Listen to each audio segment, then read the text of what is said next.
Jadi kita mulai ya Bunda. Jadi boleh. Bunda, jadi kita nanti ada sesi tanya jawab. Silakan Bunda-Bunda yang mempunyai pertanyaan ditulis di kertas, nanti akan ada kotak yang akan berputar di antara Bunda. Silakan taruh pertanyaan Bunda di kotak itu ya. Mengerti Bunda?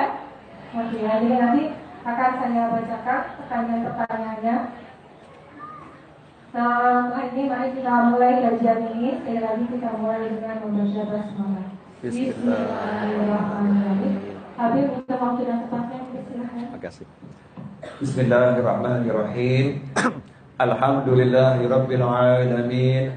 Allahumma shalli wa sallim ala sayyidina Muhammadin miftahi babi rahmatillah adada ma fi ilmillah salatan wa salaman daimain bidawami mulkillah wa ala alihi wa sahbihi. Allahumma shalli ala sayyidina Muhammadin salatan taftahu biha lana futuhal arifin wa tufaqihuna biha fid din wa ala alihi wa sahbihi. Assalamualaikum warahmatullahi wabarakatuh.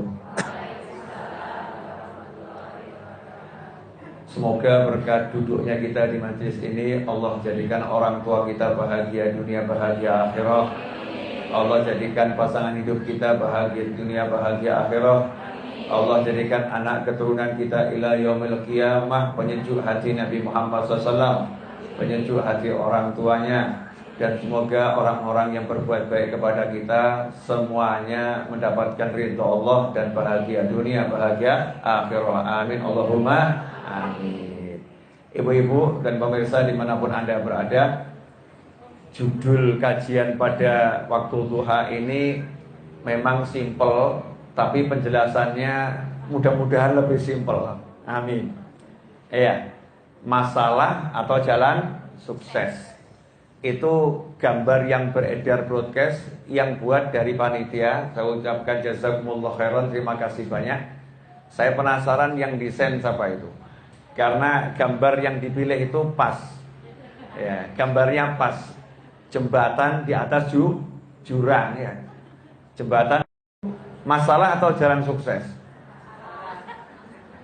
Kalau di ujung sana ada anak tercinta, berarti jembatannya ini masalah atau jalan? Jalannya masalah tidak? Enggak. Yang jadi masalah apa? Lihat jurang. Yang jadi masalah lihat jurang. Kalau lihatnya jalan, ada enggak masalah? Enggak ada. Jadi masalah itu ada karena dilihat. Kalau enggak dilihat, enggak ada. Pengajian selesai. Kan intinya cuma itu. Masalah itu tidak pernah ada. Ada karena dilihat. Kalau enggak dilihat berarti tidak ada. Betul ya? Kalau enggak ada berarti enggak ada masalah. Jadi orang yang hidupnya penuh masalah berarti hidupnya selalu melihat masalah.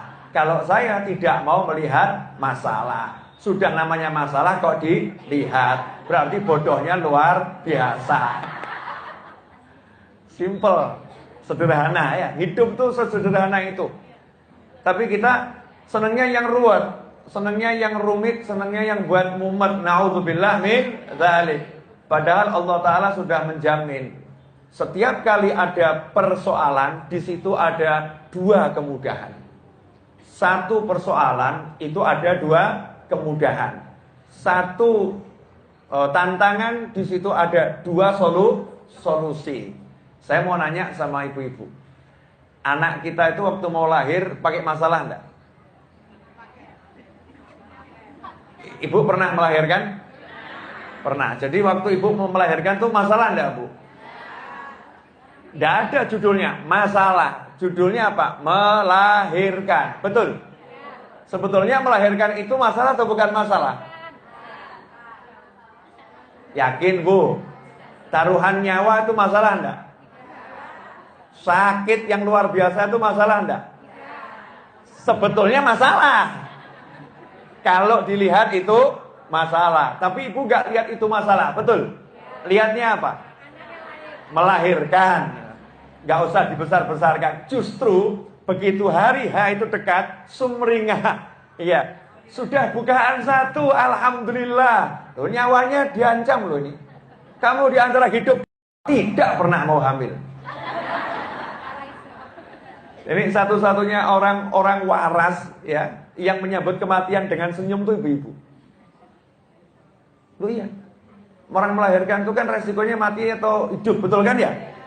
Di antara hidup dan mati. Memang nggak mudah, tapi ibu-ibu menanti hari itu dengan senyum, menanti hari itu dengan bahagia, menanti hari itu dengan senang. Bahkan begitu bukaan 1, masya Allah, pengumuman, ya. OTW rumah sakit, bukaan 1 udah OTW ya. Perkara berangkatnya kapan nggak tahu kan, on the way kan bisa masih dalam rumah ya. Modal mandir, ngepel diperlancar, naik turun tangga, sujud diperbanyak. Ya, tiba-tiba bukaan 4. Ya saya pengalaman Bu, anak 4 kok ya. Ya, tiba-tiba bukaan 4. Masya Allah.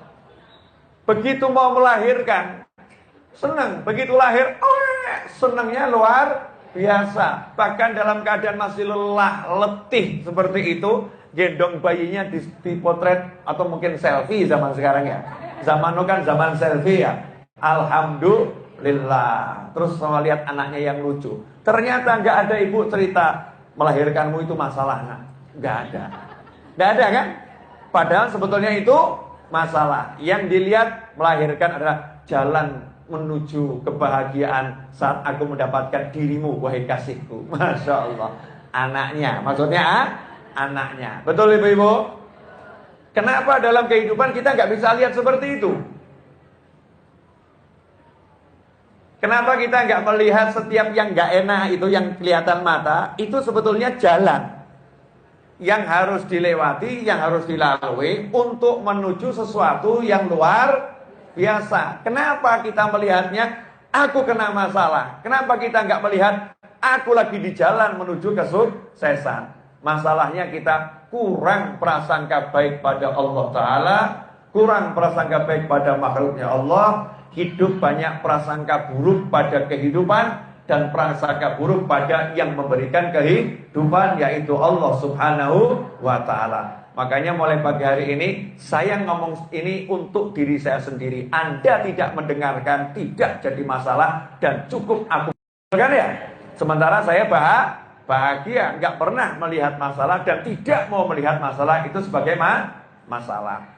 Contoh, sekarang kita ke contoh-contoh nyata yang ada dalam Al-Quran. Ini sudah sering saya sampaikan di pengajian, tapi nggak apa-apa, namanya Al-Quran kan memang untuk diulang-ulang terus ya. Kisah para Nabi dan Rasul alaihi wassalatu wassalam yang ada dalam Al-Quran. Yang satu dulu, Nabi Yusuf alaihi salam. Nabi Yusuf itu drama kehidupannya banyak. Begitu lahir, ayahnya jatuh cinta lebih dari yang lain. Makanya ibu-ibu kalau dicintai lebih dari yang lain, hati-hati ibu. Ya, itu awal masalah itu. Nah, itu awal masalah kalau dilihat sebagai masalah. Tapi kalau dia sebagai anugerah, ya alhamdulillah. Nabi Yusuf dicintai lebih dari kakak-kakaknya. Padahal kakaknya juga ganteng.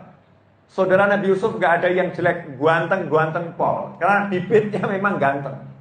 Ibunya cantik, ayahnya juga tampan, anaknya tampan luar biasa. Bab kegantengan, saudara Nabi Yusuf alaihi wassalam semuanya ganteng. Bab pinter, semuanya pinter. Cuman kenapa ayahnya jatuh cinta? Bukan karena fisiknya, karena adiknya ini punya pangkat yang lebih tinggi di sisi Allah Subhanahu wa Ta'ala, dicintai oleh ayahnya. Di sini ada satu gambaran. Cinta itu memang nggak bisa disembunyikan. Jadi kalau orang menyembunyikan cinta itu palsu. Yang namanya cinta nggak bisa disembunyikan. Disembunyikan tetap tampak. Kalau betul-betul cinta, kelihatan. Subhanallah, kakak-kakaknya cemburu. Kalau kita bicara pribadi kakak-kakak Nabi Yusuf, ini keluarga Nabi dan semua kakaknya adalah Nabi. Makanya jangan pernah berkata buruk ataupun berpikiran buruk. Kakak-kakak Nabi Yusuf alaihissalam adalah orang-orang yang baik. Makanya tidak mau bunuh adiknya. Gak mau dibunuh adiknya. Dah, Awalnya dibisiki setan, bunuh saja. Akhirnya kakaknya bilang, jangan, buang saja. Jauhkan dari ayah, buang saja. Coba lihat membuangnya. Buangnya bukan di tengah hutan, enggak. Orang. Biar apa? Biar dirawat. Makanya dibuang ke dalam sumur. Jangan seperti bayangan orang Indonesia. Dibuang ke sumur, dicemplungno ben mati. Salah.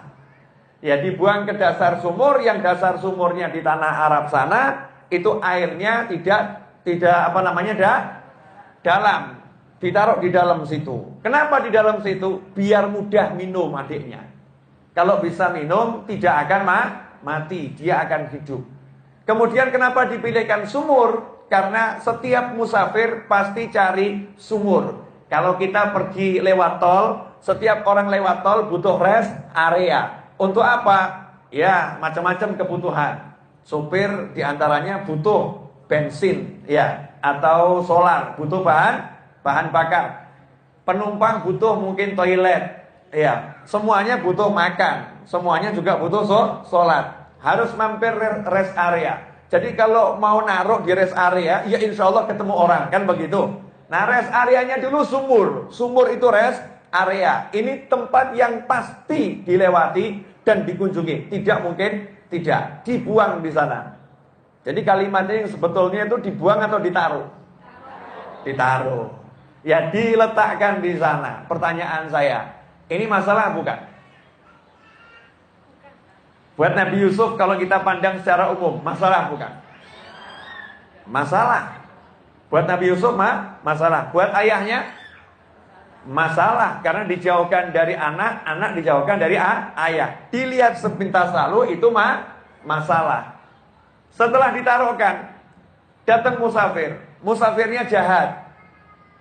Lihat anak ganteng seneng. Wah, ini barang bagus. Seperti dapat mobil bagus gitu ya. Oh, ini mobil bagus dijual mahal. Ini anak ganteng dijual mahal. Ditulungi, dikeluarkan, dibawa pergi. Kemana? Ke tempat tinggalnya musafir-musafir ini di kota Mesir, ibu kota. Sampai situ diapain? Dijual. Pertanyaan berikutnya, ini masalah atau bukan buat Nabi Yusuf? Kita lihat masalah. Subhanallah, datang pembeli. Nah, karena namanya maling itu nggak berani jual barang mahal. Cepet laku jadi duit terus pergi, betul kan ya? Dijual murah, ganteng kok dijual murah. Kebetulan subhanallah jadi anak angkat. Pertanyaan saya, masalah atau bukan masalah?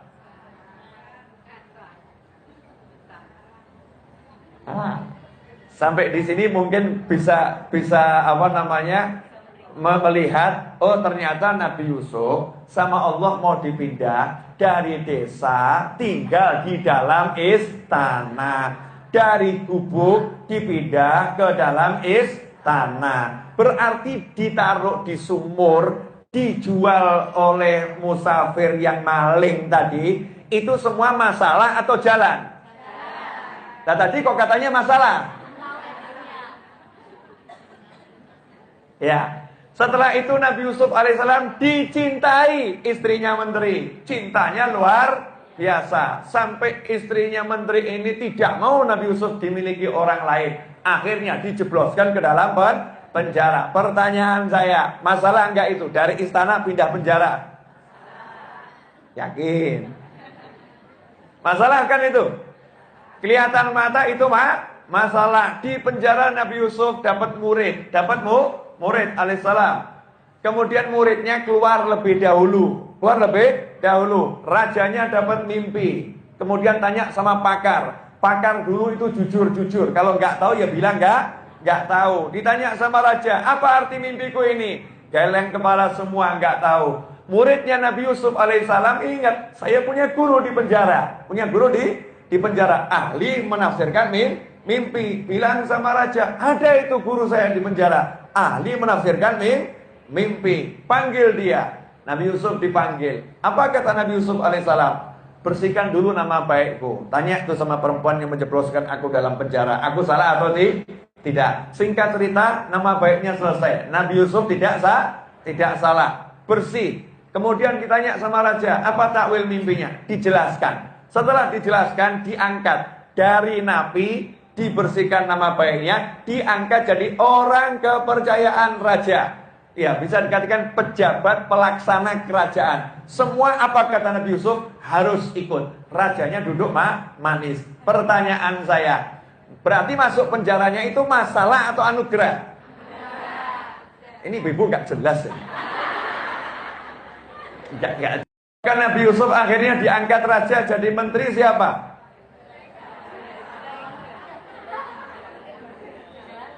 Itu jalan, betul ya? Pertanyaannya, setelah itu Nabi Yusuf nikah enggak dengan Zulaikha? Nikah. Dan punya anak. Karena Perdana Menteri meninggal dunia, Zulaikha jadi janda, yang hatinya tetap mencinta sang pujaan jiwa yang ada di sana, yang tampannya luar biasa, yang mengalahkan ketampanan yang ada di jagat raya selain baginda Muhammad sallallahu alaihi wasallam. Cinta yang menggelora tak bisa dipisahkan dari kekasih yang selalu ada dalam relung jiwa. Jangan katakan saya pandai berpuisi, saudara-saudara. Ini terpengaruh hawanya Zulaikha. Iya, harus dirasakan dia cintanya Zulaikha itu luar biasa alaihissalam. Apa yang terjadi? Akhirnya singkat cerita Zulaikha nikah dengan Nabi Yusuf. Berarti Zulaikha ini akhirnya yang mencintai Nabi Yusuf ini masalah atau anugerah? Anugerah. Endingnya ayahnya ketemu, saudaranya kumpul, ibunya semua kumpul. Semuanya saudaranya tunduk pada Nabi Yusuf. Ayahnya semakin cinta. Buat Nabi Yakub, anaknya diambil, kemudian dipertemukan lagi, sudah jadi penguasa terbesar di Mesir. Pertanyaan saya, buat ayah itu sebetulnya anugerah atau masalah? Anugerah. Dengan anak yang tadinya saling cemburu, semuanya jadi rukun. Masalah atau anugerah? Berarti hidupmu sekarang dalam masalah atau anugerah? Alhamdulillah. Alhamdulillah. Pulang dari sini bilang saya ada masalah. Perlu gitu ya. Jadi hidupnya nggak ada masalah. Berarti kalau suami ibu nikah lagi masalah atau anugerah? Ya, sampai di sini dier ya. Sampai di sini ya masalah, betul kan ya? Baru diuji gitu saja udah berubah, ya udah berubah. Memang kelihatannya itu masalah. Tapi kalau hidup lihatnya masalah terus, disupport. Tapi kalau lihatnya itu jalan sukses, selesai. Memang nggak enak, memang nggak enak. Tapi ini jalan membuat saya akan sampai ke sesuatu yang luar biasa. Contohnya di Al-Quran cukup jelas. Contoh lagi, saya mau kasih contoh yang saya udah bicara 21 menit. Ya, lanjutkan dulu. Ya. Pokoknya 45 menit bicara terus tanya jawab. Insya Allah. Kalau lebih ya nggak usah pakai tanya jawab. Pokoknya senengnya saya ngomong, karena saya kalau ngomong sesenang saya, bukan senang yang dengar.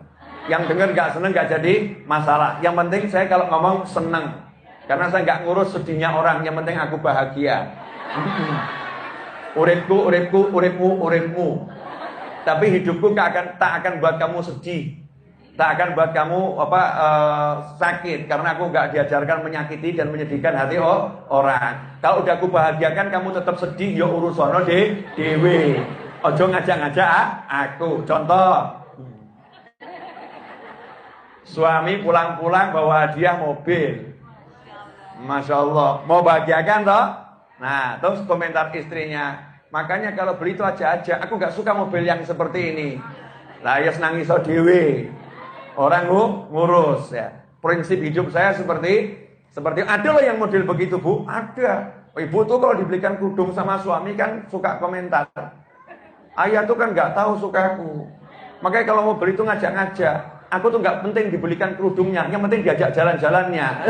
Model begini nih ada, orangnya ya hadir.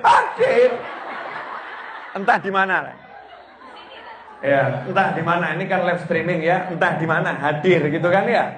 Hadir kan nggak harus di sini. Karena itu biasanya kalau di YouTube kan ada komentar-komentar. Gresik hadir, Brebes hadir, Hongkong hadir. Orangnya di sana kok bilang hadir. Jadi hadir itu bisa di mana? Bisa di mana-mana. Ibu-ibu pun yang dimuliakan Allah Ta'ala. Yang kedua, biar kita mengingat lagi kisah-kisah dalam Al-Quran. Kisah Nabi Ismail alaihissalam. Dah, Nabi Ismail. Istrinya Nabi Ibrahim, istri kedua. Kemudian lahir punya anak Ismail alaihissalam. Dapat perintah dari langit, Disuruh bawa anak dan istrinya ke tempat yang gak ada manusia, suruh tinggal di sana. Pertanyaan saya, masalah atau anugerah? Fakta loh, tempat. Ya hampir sama ya, masalah sama musibah ya. Masalah, betul ya, kasat mata masalah. Setelah itu untuk anaknya dan untuk istrinya ditinggal sama suami sendiri, ya berdua. Suami pergi kembali ke istri yang pertama. Saya mau nanya, Bu, enak enggak, Bu? Ya, tapi jangan samakan istri Nabi dengan dirimu loh ya. Kadang kita ini suka kurang ajar, menyamakan Nabi dan istri Nabi dengan kita. Beda, ya beda. Jangan samakan hati beliau-beliau dengan hatimu.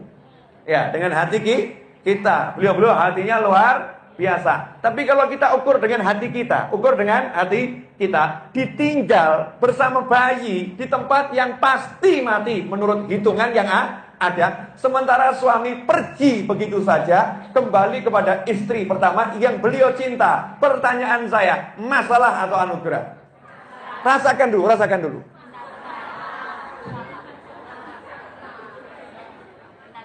Masalah. Oh tuh, langsung minta cerai katanya. Udah, mungkin memaki-maki dan lain sebagainya.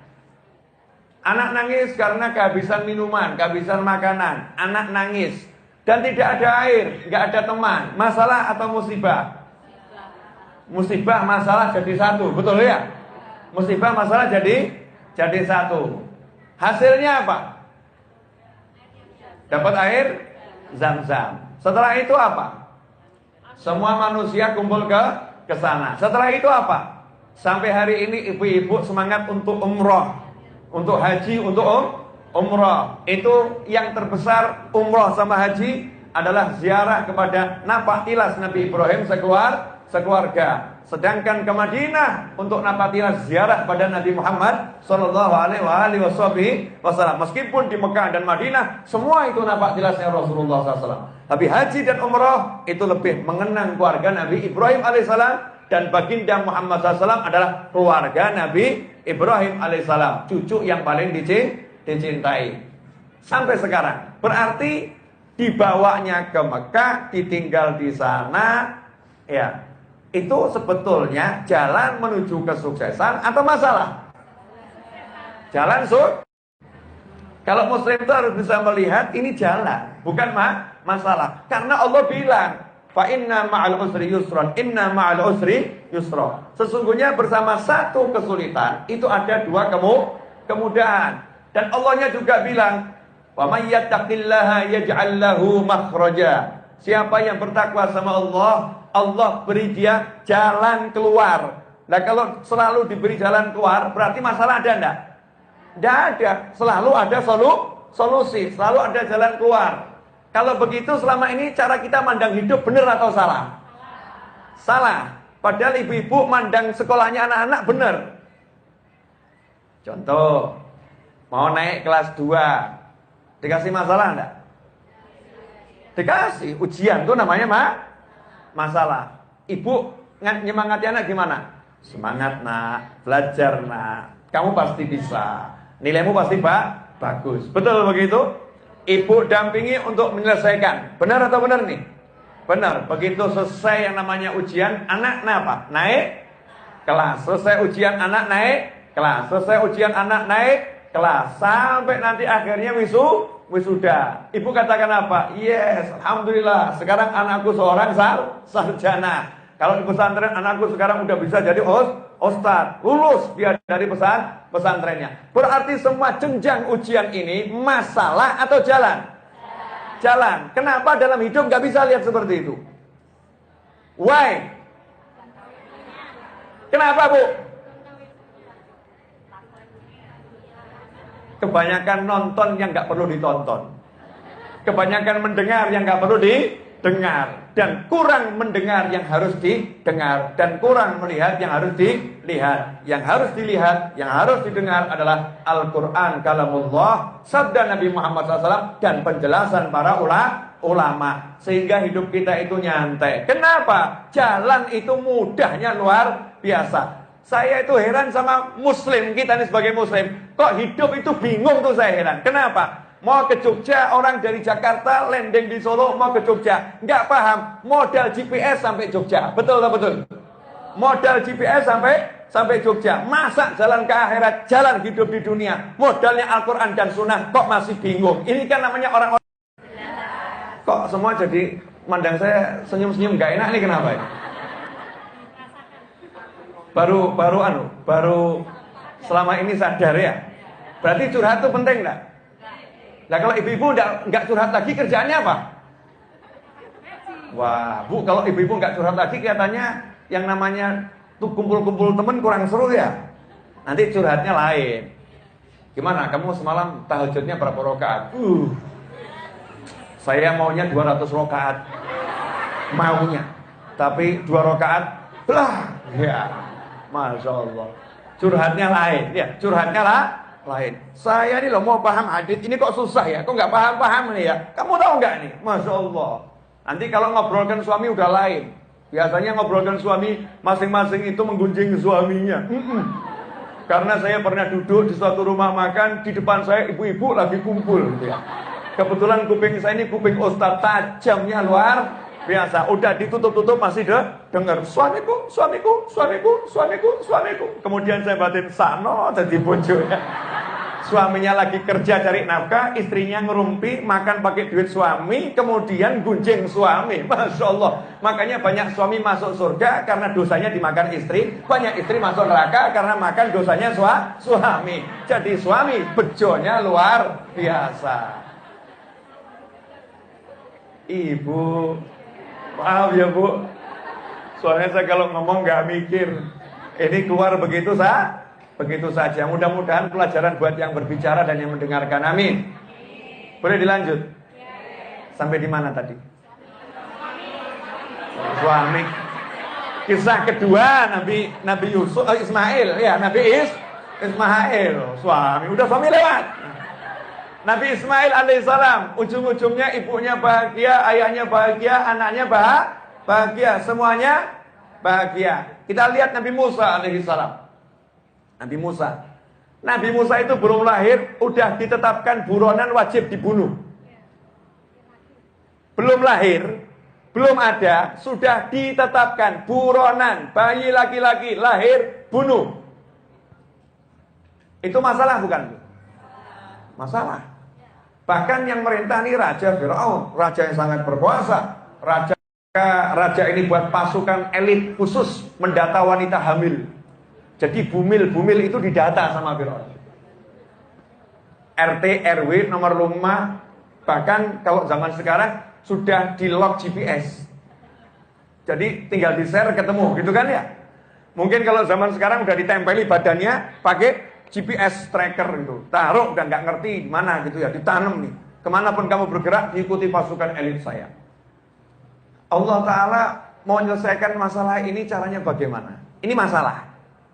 Allah nggak bilang kepada ibu Nabi Musa, tolong kamu melahirkan di tengah hutan, pergi ke atas gunung, ya, cari tempat sembunyi. Fir'aun ini bahaya, bayi ini nabi, dia akan jadi rasulku, dia akan menyuruh ke jalan Allah Ta'ala, dia harus diamankan, harus diselamatkan. Allah nggak bilang seperti itu. Kenapa? Yang begitu biasa, nggak luar biasa. Allah pengen menunjukkan kemahakuasaannya. Allah ingin menunjukkan sama raja yang sombong, rajanya aku, bukan kamu. Penguasanya aku, bukan kamu. Maka Allah Ta'ala buat bayi itu lahir, pasukan elit dibuatlah lalai, tapi sama Allah bayinya dihantarkan ke istana. Lahir, sama Allah suruh naruh peti, terus dihanyutkan ke sungai. Sungainya itu bukan sungai biasa loh, sungai Nil yang arusnya deras. Logikanya mati, tapi dihanyutkan, diselamatkan sama Allah Ta'ala. Masuk istana. Lah hanyut tuh pilihannya kan banyak ya. Pilihannya banyak. Lah kok ya bisa ini yang namanya peti itu seperti ada GPS trackernya. punya arah sendiri, belok kanan, belok kiri, masuk istana dan milih. Masuk istana tuh nggak ke bagian dapur, milih ke tempat mandinya istri Firaun. Istri Firaun lihat ada peti dibuka sama dayang-dayangnya dia, dibuka, dibilang bayi laki-laki, ya semua takut. Istri Firaun lihat dibuat jatuh cinta sama Allah Ta'ala. Belum punya anak. Anak laki-laki digendong. Pertanyaan saya, kalau ibu jadi istri Firaun, semoga tidak. Ujiannya berat kan ya? Ibu jadi istri Firaun, belum punya anak, kemudian temu bayi laki-laki dan tahu suami ibu cari bayi laki-laki dan akan dibunuh. Kira-kira ibu was-was atau tenang? Bayinya diapain? Jadikan anak angkat, singkat cerita begitu. Pertanyaan saya, Firaun luluh atau marah? Luluh atau marah? Makanya jangan remehkan kekuatan perempuan. Firaun saja luluh, apalagi kamu bapak-bapak. Jangan remehkan kekuatan perempuan. Firaun saja luluh, apalagi bapak-bapak yang belum seperti Firaun. Makanya ibu-ibu kalau nanti menghadapi suami yang seperti Firaun, yakinlah kamu bisa meluluhkan hatinya. Boleh dilanjut? Gak enak ngomongnya tadi. Kalau mungkin suaminya guala gitu ya, kejem gitu kan, berjuanglah untuk meluluhkan hatinya. Luluh lantah, nurut Firaun, ya udah, pe anak. Aneh, tadinya cari, bunuh. Sekarang jadi, ini anak angkatku. Diumumkan ke seluruh istana. Bayi laki-laki ini, anak angkatku. Sehingga proses pembunuhan bayi laki-laki, stop, berhenti. Gak ada lagi.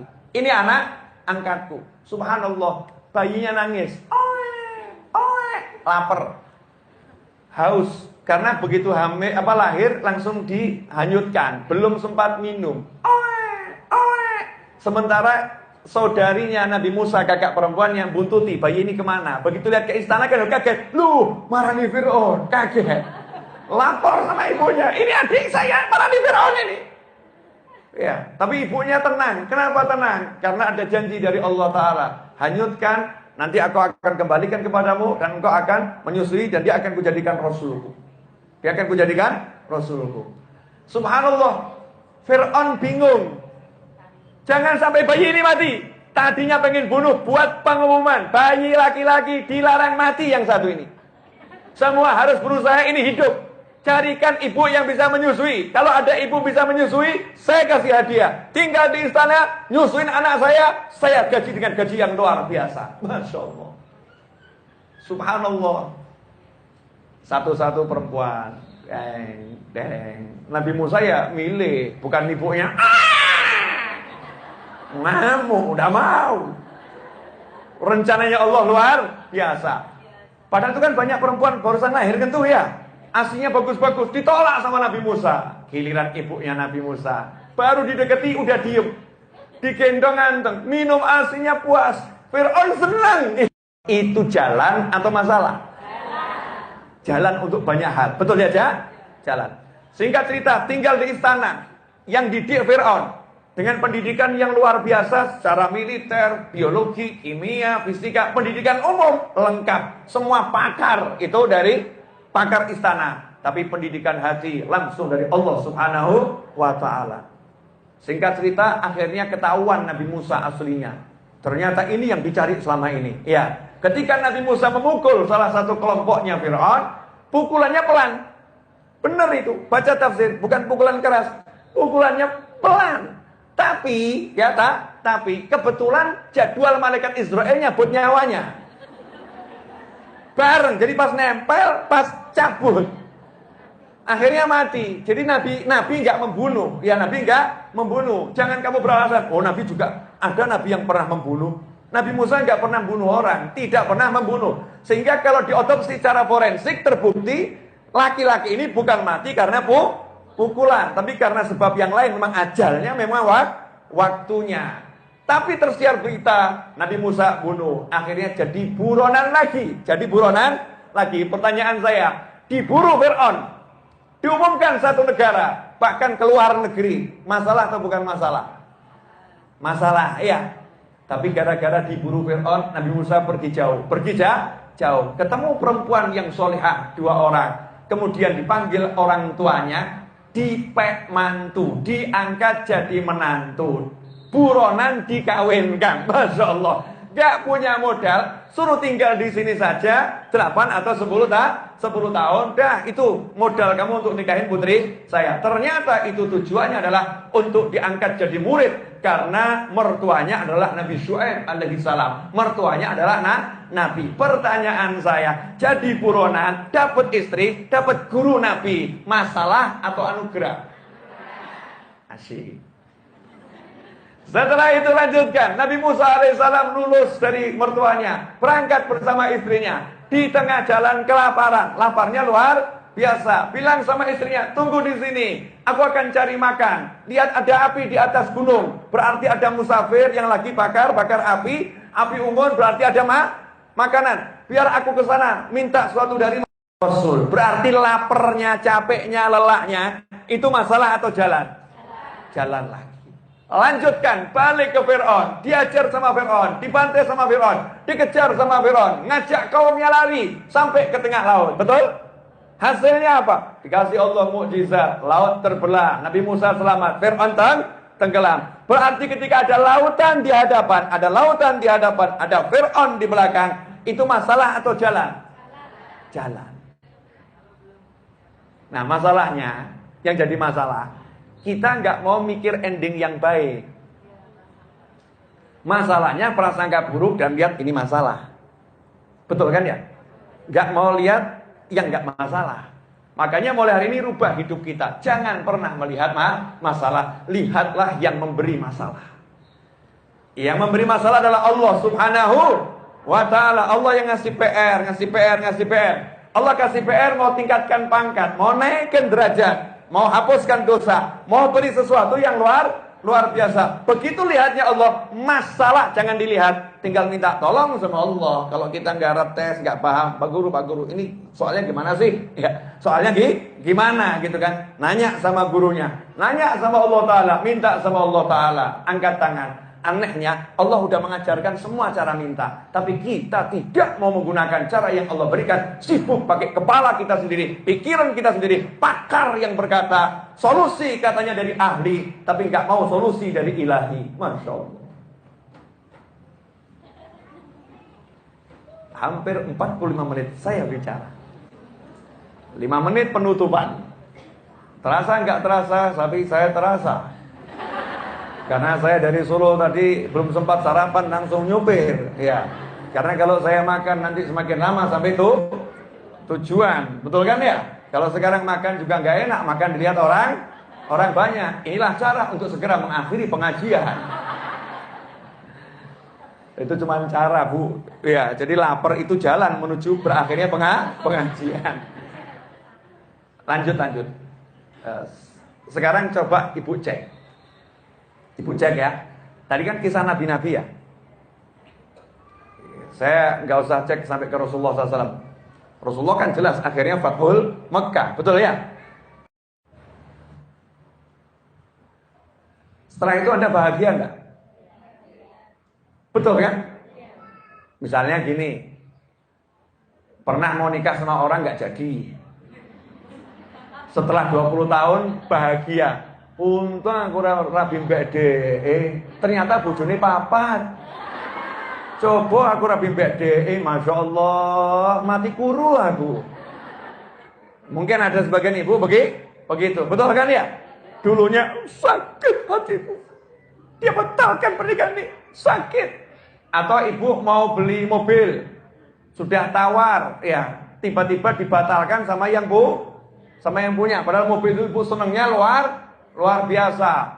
Sempat marah sama showroomnya, mungkin marahnya luar biasa. Pulang ke rumah, tiba-tiba saudara datang. Ya saudara datang dan mengatakan, ini mobil saya tidak saya pakai lagi, saya mau ganti mobil yang lain. Dah, nggak usah kamu beli, ini hadiah buat kamu. Maka ibu mengatakan, alhamdulillah, tadi itu batal. Coba kalau nggak batal, pasti saya jual rugi.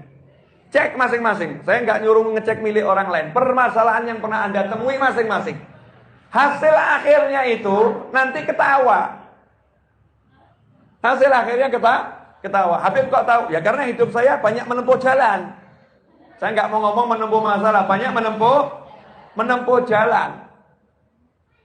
Wah ini tidak enak nanti live streaming bu. Kalau bongkar rahasia kan ditonton se-Indonesia repot luar negeri. Tapi ibu-ibu kan punya cerita masing-masing kan ya, punya cerita masing-masing. Kalau udah paham begitu, maka sekarang kalau ada yang nggak enak kita hadapi, nyantai saja, langsung lapor sama yang ngirim Allah kok. Yang ngirim Allah. Lah kita tuh lupa yang ngirim Allah. Allahnya dibuang, Allahnya diabaikan. Sehingga muter-mumet terus. Mumetnya luar biasa. Datang orang tunanetra. Datang Nabi Muhammad SAW. Ya Rasulullah, saya minta sembuh. Saya minta sembuh. Maka Rasul bersabda SAW, kamu pilih mana? Sabar, itu lebih bagus buat kamu. Tetap tunanetra, itu lebih bagus buat kamu. Kalau nggak bisa, ya saya doakan. Maka sahabat tadi bilang, saya pilih didoakan saja. Maka Rasul ajari wudhu yang bagus, sholat sunnah 2 rakaat, baca doa ini. Minta sama Allah agar mata. Doanya apa? Wanitiro. Ini bagian akhir yang saya keep dulu kan ya, nggak dikeluarkan. Jadi muslim tuh kalau punya masalah, ud'uni astajib lakum. Panggil aku jawab panggilanmu, kata Allah Ta'ala. Ud'uni itu panggil aku. Cuman kita biasa ngomong berdoa kepada aku, gitu kan ya? Aku penuhi doamu. Padahal itu terjemahan aslinya ud'uni, panggil aku jawab panggilanmu. Lah kalau udah dijawab sama Allah kan tinggal ngomong. Allahumma dijawab sama Allah. Lah ngomong. Ya Allah, omah papa. Ya Allah, mobil 10. Ya Allah, ngomong. Lah ini tidak pernah mau ngomong. Enggak mau ngomong. Yang ada ngeluh. Cari duit susah ya. Mau beli rumah kok repot ya. Mobil mau ganti aja kok nggak bisa ya. Nggak mau ngomong. Beb, saya pengen ngomong. Alah ngomong ya pakai cara. Ada caranya. Caranya gimana? Lah tanya sama Nabi Muhammad SAW. Ya Rasulullah gimana caranya ngomong sama Allah? Caranya ngomong sama Allah. Ternyata caranya ngomong sama Allah as-sholat. Sholat 5 waktu. Habis sholat 5 waktu kamu doa. Angkat tangan minta sama Allah. Doa setelah sholat tidak ditolak oleh Allah Subhanahu wa ta'ala. Nah kalau permintaanmu agak spesial, hajat akhirat atau hajat dunia, berat, ya tambah sholat sunnah. Tambah sholat sunnah. Sholat sunnah apa? 2 rakaat wudhu yang bagus dulu. Wudhu bagus itu sunnah-sunnahnya dijalankan. Adabnya dijalankan apa? Maaf ibu-ibu, ada yang punya kebiasaan habis mandi langsung wudhu masih telanjang. Nah itu enggak beradab.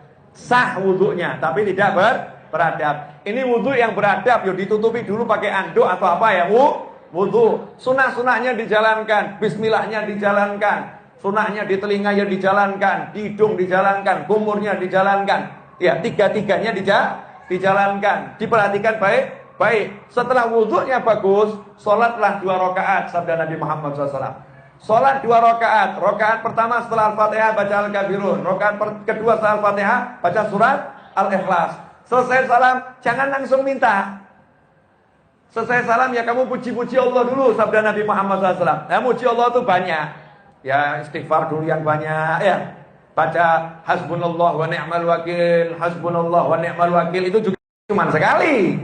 Ya sholawat yang banyak. Setelah zikirnya banyak, sholawatnya banyak, baru minta. Doanya secara khusus sudah ada, tinggal ditambahin sendiri. Karena di doanya nggak disebutkan Allahumma al-fat, nggak ada. Nah itu tambahan sendiri. Hajatmu apa nanti sebutkan. Habib saya mau tahu doanya. Jangan khawatir. Nanti siang ini insya Allah bisa di-download di website saya. habibnovel.com. Cari. Kalau tidak nanti saya akan share kepada panitia pengajian ini. Biar nanti di-share kepada yang lain. Mau ibu-ibu? Mau. Yakin? Jadi nggak ngeluh lagi.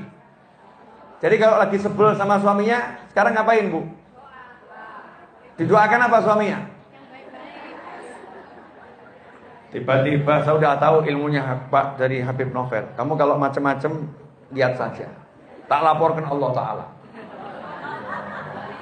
Saya nggak akan lapor mertua, nggak akan lapor siapa-siapa. Saya akan laporkan Allah Ta'ala. Laporannya apa? Terus tak laporin. Kalau kamu nyebelin, saya mau lapor. Ya Allah, suami saya nyebelin, ya Allah. Gantian nggak nyebelin. Nah suami jangan gitu ya, jangan gitu. Canda sama Suami. Maksudnya ganti yang gak nyebelin tuh Pak, bukan ganti suami. Suaminya diganti jadi tidak nyebelin. Paham kan ya? Ibu-ibu selalu pikirannya negatif sih Bu. Ya, ganti suaminya jadi tidak nyebelin, bukan diganti suaminya orang lain. Wah, itu lebih nyebelin lagi. Boleh diakhiri? Sudah 50 menit saya berbicara. Kok dihitung ya? Pakai tanya jawab enggak nih? Lah ya, ini kan pakai tanya jawab. Tanya jawab itu menjawabnya kan bisa 1 jam itu. Saya lanjutkan tanya jawab boleh ya? Ini tanya jawabnya. Oh ini doa, ya. Panitia mungkin tanya jawabnya kalau ada bisa dibacakan. Permohonan doa. Assalamualaikum warahmatullahi wabarakatuh. Waalaikumsalam warahmatullahi wabarakatuh. Saya akan menunaikan haji di tahun ini, alhamdulillah. Tapi saya merasa tidak siap secara ekonomi. Saya ingin melihat masalah saya ini sebagai jalan sukses karena Allah sudah mengundang saya. Mohon Habib memberikan saya pencerahan. Maksudnya secara ekonomi ini duitnya belum ngumpul atau apa ini? Anggap saja duitnya belum bisa ngelunasin ya. Tenggat waktunya tinggal sedikit. Gampang Bu. Minta. Sama Allah dulu, minta. Terus jangan takut kehilangan. Nah sering sekarang ini orang takut kehilangan. Jelas butuhnya jelas kok ya. Tapi takut kehilangan. Punya tas harga 20 juta nggak mau dijual. Punya tas harga 30 juta nggak mau dijual. Katanya ini memori. Ini kenangan waktu ke Paris. Ada loh ibu-ibu model begitu. Ini kan belinya waktu saya potret. Wah ini waktu di Perancis ditulisin sama yang jualan di tokonya khusus. Ada ibu-ibu model begitu. Padahal butuh duit. Itu kalau dijual jadi duit. Mas kawin. Mas kawin Bu, mas kawin. Nanti minta lagi sama Kang Mas. Mas ini kita butuh untuk haji. Jual. Nanti pulang haji beli lagi. Apa lagi? Mobil. Jual mobilnya. Ganti motor. Sekarang saya punya sopir unlimited. Kenapa? Pakai aplikasi online selesai. Betul kan ya? Nggak harus pakai mobilan. Haji. Nanti kalau udah nyampe di sana, Mekah Madinah itu tempat yang kabulnya luar biasa. Tinggal laporan, Allahumma berangkat ke sini jual mobil, jual motor, jual emas, bla bla bla bla. Minta ya Allah, minimal kembalikan 10 kali lipat. Minta ya Allah. Yakin kabul toh ya. Begitu mesti kakek mikirnya luar biasa. Nah, kalau misalnya ada saudara yang bisa membantu, saudara bisa membantu, ngomong aja sama saudaranya. Ya, ngomong sama saudaranya. Karena menunggu kesempatan untuk bisa berangkat lagi, itu wallahu a'lam. Ini termasuk sudah bagian yang mendesak. Ya, mendesak. Nah, kalau untuk beli-beli barang saja, pinjam sama saudara, nggak was-was. Kenapa untuk yang satu ini kok jadi was-was? Kemarin mungkin kan pas punya, sekarang pas nggak punya. Bukan berarti nggak akan punya. Tapi jangan memaksakan diri. Maksakan diri nggak boleh. Maksakan diri nggak boleh. Setiap orang tahulah insya Allah ukurannya. Mulai dengan minta sama Allah dulu. Karena itu kalau ada masalah, jangan cari solusi. Maaf, ini banyak orang gagal ya. Kalau ada masalah, jangan cari solusi. Kalau ada masalah, lapor dulu sama Allah. Baru lapor sama Allah, katanya Allah rasa nose. Rasain dulu, karena kamu meninggalkan Allah subhanahu wa ta'ala. Kira-kira begitu Bu. Pertanyaan kedua, bagaimana hukumnya kalau kita mencari jalan kesuksesan yang menurut kita baik, sedangkan orang tua kita tidak merestui, padahal menurut diri kita itu baik dan menurut agama juga baik. Bagaimana Ustaz? Oke. Perintah orang tua selama tidak merintahkan yang haram buat anak wajib ditaati. Perintah ya. Selama tidak merintahkan yang haram wajib ditaati. Sekarang saat beda keinginan. Orang tua pengen kita beli rumah A, kita pengen beli rumah B. Ini contoh yang sederhana saja ya. Orang tua pengen beli rumah A, kita pengen beli rumah B. Solusinya ada 2. Nomor 1, rayu orang tua. Lapor sama Allah, angkat tangan, rayu orang tua semaksimal mungkin. Saya yakin kalau kita pandai merayu, luluh kok. Kalau kita pandai merayu, luluh. Tapi kadang orang nggak mau merayu, nggak mau merendahkan diri, mendahulukan egonya. Pokoknya ini mauku, aku nggak ngurus ibuku. Pokoknya nih mauku, aku maunya begini. Nah ini kesombongan namanya. Tapi kita di hadapan orang tua rendahkan diri, rayu orang tua. Ayo tuh bu, seminggu, 2 minggu, ditunda dulu kan nggak apa-apa. Dirayu semaksimal mungkin. Dan itu yang pernah saya lakukan. Dulu saya ke pesantren nggak boleh sama ibu saya. Sekolah, kuliah juga nggak boleh. Bolehnya cuma di Solo. Pergi Jogja nggak boleh. Pergi Jawa Timur nggak boleh. Akhirnya kuliah saya tinggalkan. Padahal saya pinter. Loh itu kan berdasarkan data yang ada. Saya pinter katanya data. Bukan kata saya. Katanya data saya pinter. Grade 1 superior. Itu IQ saya itu ya. Pinter. Sehingga guru-guru saya itu protes. Ngapain kamu nggak kuliah? Sayang kamu. Eman. Kata guru-guru di sekolah. Orang tua saya nggak ngizinkan saya ke Jogja, ke tempat lain. Jadi saya kalau kuliahnya di Solo itu yang saya cari nggak ada itu. Jurusannya ada di Jogja, di Surabaya, sama di Bandung. Tapi saya tinggalkan itu yang namanya keinginan saya. Saya minta waktu tahun depan. Ya Allah, tahun depan saya akan berjuang 1 tahun ngerayu orang tua saya. 1 tahun merayu orang tua saya. Biar diizinkan. Dalam perjalanan merayu, saya berpikir daripada saya nunggu tahun depan kuliah, saya mau ke pesantren, udah lewat, saya belajar 3 tahun. Ya, belajar 3 tahun. Cukup lama dulu di SMA saya belajar. Ngerayu orang tua saya, ibu saya yang waktu itu tidak mengizinkan, subhanallah, rayuannya kenceng, menggunakan semua cara, Pak Le, Pak D, Bule, Bude, tak pakai semua untuk ngerayu ibu saya. Alhamdulillah, luluh hati ibu saya. Boleh, tapi cuma 6 bulan. Akhirnya saya ke pesantren 6 bulan. Hasilnya ngajar sekarang di depan ibu-ibu. Betul kan ya? Gara-gara nurut sama orang tua. Kemudian merayu orang tua. Diizinkan nyantri. Setelah nyantri, saya nggak suka kuliah lagi. Kenapa? Ternyata ilmu yang ada dalam kitab-kitab kuning dan ilmu penjelasan Al-Quran dan Sunnah dan ucapan para ulama, ilmu yang tak bertepi dan kedalamannya tak ada henti. Makanya nikmatnya luar biasa. Ini ilmu yang membuat saya mengenal diri saya dan mengenal pencipta saya. Ngapain saya fokus sama yang lain? Saya nikmatin itu. Hasilnya seperti sekarang ini baru permulaan. Oh iya kan ujungnya di jannah nanti. Betul kan ya? Ini baru permulaan. Ujungnya nanti di jannah insya Allah. Karena kita lakukan semuanya untuk orang tua. Nah, maka saran saya, jangan tentang orang tuamu, tapi rayu orang tuamu. Nah kalau perintahnya haram, wajib ditinggalkan. Itu pun dengan cara yang baik. Jangan dengan cara yang kasar. Misal orang tua bilang, lepas jilbab. Jangan ngomong, ibu tahu gak bu? Haram lepas jilbab. Kita wajib pakai jilbab. Itu akan masuk neraka. Masya Allah. Iya anak gak genah ini. Gak genah. Lepas jilbab. Ya doakan saja bu. Anaknya jadi tambah baik. Gitu kan enak saya. Tambah baik. Ibu mau makan apa bu? Mau spaghetti? Mau pizza? Mau apa bu? Alihkan pembicaraan. Ya kasih yang enak enak. Kamu tuh selalu kalau disuruh ibu mengalihkan pembicaraan. Iya ibu mau apa? Gelas emas. Kalau emas ya uang euro atau dolar. Alihkan pembicaraan. Jangan perang sama orang tua. Naudzubillah min dzalik. Silakan. Pertanyaan ketiga, bagaimana dengan hutang ke bank yang dibayar asuransi? Yang kedua, bagaimana apabila orang yang mempunyai uang atau memberi hutang meninggal dunia? Oke. Ini kalau hukum fikih ya, hukum fikih saya tidak berani jawab karena terlampau banyak. Kalau mampu, kalau tidak mampu dibayar ketika mampu, kan begitu ya.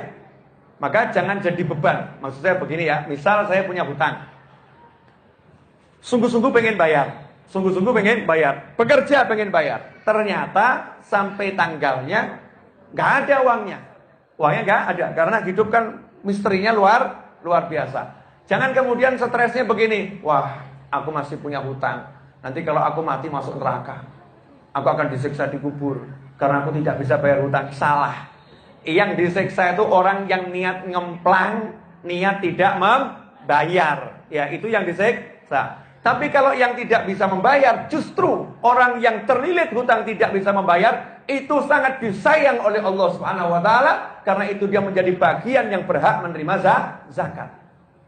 bagian yang berhak menerima zakat. Justru orang-orang yang mengeluarkan zakat wajib mencari orang-orang yang terlilit hutang, tidak bisa bayar hutang, dan dientaskan agar hutangnya lunas. Baru paham? Nah, Habib itu katanya Nabi SAW tidak mau menyolatkan orang yang masih punya hutang. Itu isu hoax. Salah. Hadisnya betul, tapi penerjemahnya salah. Penjelasannya salah. Dahulu di zaman Nabi Muhammad SAW ada sahabat yang kaya, ada sahabat yang sedang, ada sahabat yang miskin. Nah, sahabat yang miskin ada yang meninggal masih punya hutang. Karena Nabi SAW sayang pada sahabat yang masih punya hutang ini, maka Nabi tidak mau SAW sahabat ini masuk kubur masih punya hutang, sehingga yang dihutangi merasa dirugikan, yang dihutangi merasa terdolimi karena hartanya belum terbayarkan. Nabi mau yang meninggal senang, yang hidup senang. Maka Nabi SAW berdiri di hadapan sahabat, aku tidak akan sholatkan jenazahnya sebelum hutangnya lunas. Maka sahabat mencintai teman-temannya, sahabat mencintai saudaranya. Maka sahabat angkat tangan, ya Rasulullah, aku lunaskan hutangnya. Maka Rasul menyolatkan jenazahnya dengan senang, karena sahabatnya masuk kubur tanpa hutang, dan yang menghutangi uangnya sudah terlunaskan. Inilah Islam. Kemudian, setelah Nabi punya uang, beda sabdanya. Apa kata Nabi?